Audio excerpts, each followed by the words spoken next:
Good morning, YouTube. It's Zulu Gutter. Like, share, subscribe, comment as well. Doing a quick video. I had to double up on Jacob Blake situation again. This video was a little late. Sorry about that. But I observed the video again, as I always do when these videos come out. The first thing I really do is focus in on observation. Now, I may make a quick commentary on some key points. My first commentary on the video are very key points and very valid.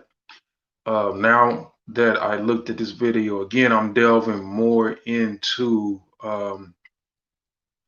what really happened because there is no audio. That situation happened with the guy in Georgia that was killed by police. There was no audio.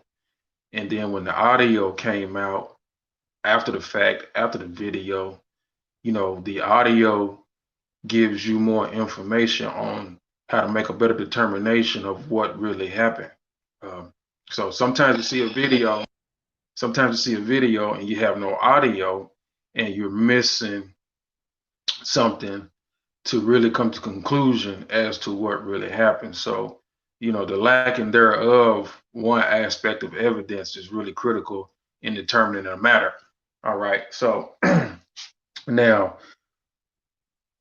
I got more information about the domestic dispute that he was breaking up a fight, and also the fact that when you look at the video, he was getting up off the ground and then he walked away from multiple officers who not only let him up off the ground, but did not pursue.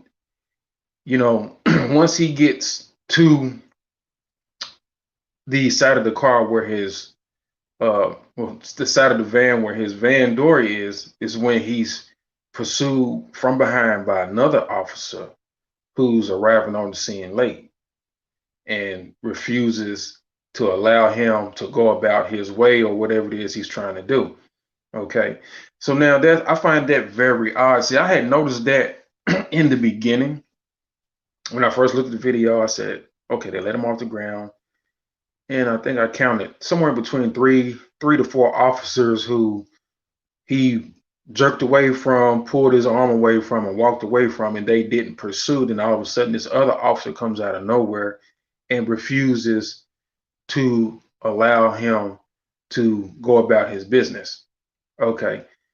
So from that observation, right, it clearly shows that he was not under arrest and that the other officer was arriving on the scene late and acting in his own accord without, consulting the other officers or being too quick to pause and stop and to, you know, address the issue from a verbal de-escalation standpoint.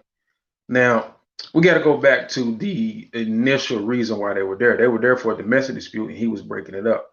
So now let me tell you what that information implies combined with the fact that he was let up off the ground.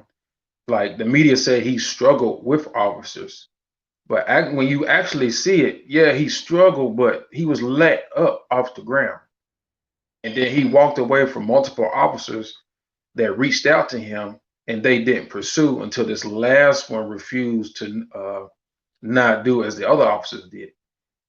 So, domestic dispute, you see a black guy in the middle trying to break it up. First thing the police do is they bum rush the black guy. All right. You get this guy on the ground. People in the crowd are saying, hey, he was trying to break the fight up. So then you realize you done grabbed the wrong person. Even though he's struggling, he's trying to tell you I was breaking up the fight. Now he's getting up. He's upset because you didn't even come to the situation in a de-escalation manner and try to find out what's going on. You just rough the black guy up. Guy gets up, walks away from multiple officers, jerks away from them because they realize, even though they're tense and want to reach out to him, they realize, hold up, we jumped the gun. We jumped on the wrong person. Now he's walking away. Nobody pursues him except for this one last officer. Okay. Now they try to say they had a warrant for his arrest. Well, obviously you didn't know who he was, and he wasn't under arrest at the time. Okay, so this stuff is getting ridiculous. Like, even when I said in my first video, if you have a warrant for your arrest, you need to just go ahead and get in the police car and, you know, handle the matters in court. You know what I'm saying? Don't get belligerent. Don't get upset. Don't do anything extra. Just get in the car and go deal with the situation. Now, if that's true, if they initially had a warrant, they initially know who they were looking for, and they were coming for you. But that's not the case here. The warrant issue came after the fact, after they done went through a whole bunch of mess to find out later who he actually was, and then they try to take the warrant and blanket it on the whole situation.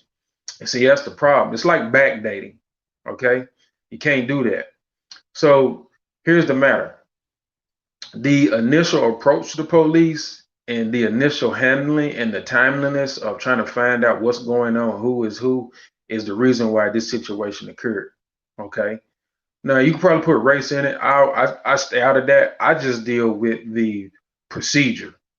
You know, if nobody says the N word or a racial slur, I leave that out. I deal with the procedure. So I've dissected this, right? And you best believe that this video here needs to go to Jacob Blake's attorney and his representation. Pretty much, I can guarantee you that they'll look at it and hear my version of this, and it'll be a strong conclusion to what actually happened. Okay, I'm saying I've been doing this for a while. I'm having experience with law enforcement and the legal system. I know how they kind of operate. So that's what we have. You have a black guy breaking up a fight. As soon as the police get there, they jump on the black guy. They don't try to find out who's who, what's going on, who's actually doing what. People in the crowd are saying, hey, he was trying to break it up. He wasn't the one fighting. Once they start listening to the crowd and realize this is why he's able to get up, even though they're all struggling on the ground, this is the reason why they're able to get up, because they realize, wait a minute, we didn't find out what's going on at first. We just ran and bum rushed the black guy and threw him to the ground. Okay, now he's getting up. He's still struggling, jerking away, but these officers are not pursuing him. You get this one last officer who's zealous, and he just runs up and he refuses to allow Jacob Blake to go about his way. They didn't have a warrant for him that they knew of at the time. They didn't even know who he was. This is what happened. The warrant comes after the fact, and they try to say that they initially had a warrant for his arrest. You didn't even know who he was. You didn't know you had a warrant for him, and he wasn't under arrest. It clearly shows he wasn't under arrest because he got up off the ground and he walked away from multiple officers who did not pursue, and the last officer pursued. So that's what happened. All right, and it's a mess. It's terrible. I mean, man, policeman, yeah, y'all got to do better, man. Y'all got to handle these situations better, man. I still don't condone rioting and looting and stuff like that. I do believe in peaceful protesting and litigation. So, it's all about investigation, litigation, and peaceful protesting. Um, and that's what it is, But I broke this thing down. Like, share, subscribe, spread it around, get it to Jacob Blake's family, get it to his representation. It's something for y'all to learn and look at. And y'all have a good day. I'm gonna do another video for y'all, and have a good day. I'm out.